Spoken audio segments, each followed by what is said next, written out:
Klim Namah.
क्लीं नमः ॐ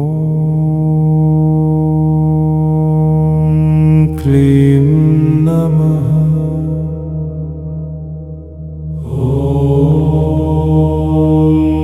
क्लीं नमः ॐ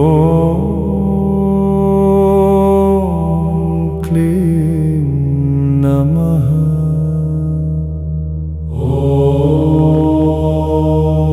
क्लीं नमः ॐ क्लीं नमः ॐ क्लीं